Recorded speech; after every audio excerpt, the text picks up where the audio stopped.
Hey, what's going on, world? It's me again, Ethan Smith, aka Mr. P.I.E.N. Another daily dose positive post, man. Push past your breaking points. The first time that I ever ran 5 miles, it hurt. Like, I remember getting on that treadmill and just thinking to myself, man, I'm gonna run for a little while today.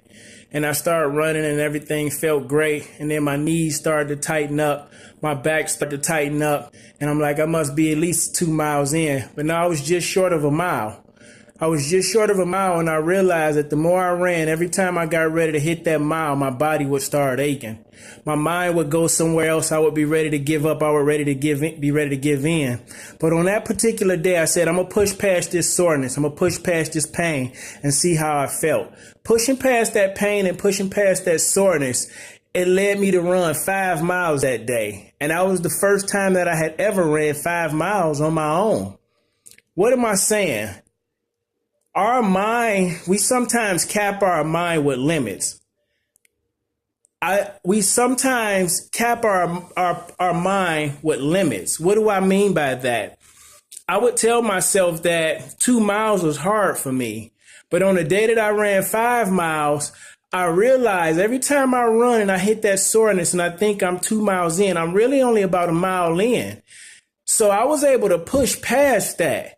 And when I got to 3 miles, I started feeling that same soreness, but I was able to push past that as well.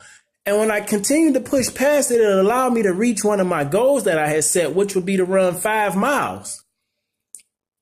Sometimes when we cap our minds, we defeat ourselves before we ever even begin. After running that 5 miles, getting up, running on the treadmill is easy, but I had to be willing to push past that breaking point. I had to be willing to push past that pain point. What pain points in your life are you afraid to push past? I had to be able to push past going to talk to my father about the way I felt he raised me as a child. I had to be willing to push past talking to my mother about her not being there in my life. I had to be able to push past leaving my wife and remarrying someone else and leaving my children to get back to this point of where I'm at, getting ready to remarry her. I had to push through some pain. I had to push through the pain of telling myself who I was yesterday doesn't set me up for my tomorrow. It doesn't define who I am today. Like, facing that pain, sometimes you look at it and we tell ourselves, oh, I'm just bad. I'm just a cheater. I'm just a liar. We have to go back and face those things sometimes and push past it and tell ourselves, no, I'm not that. You got to be willing to go past your breaking point. You got to be willing to go past your breaking point to discover a new part of you. We only grow when we're uncomfortable. We don't grow in comfort.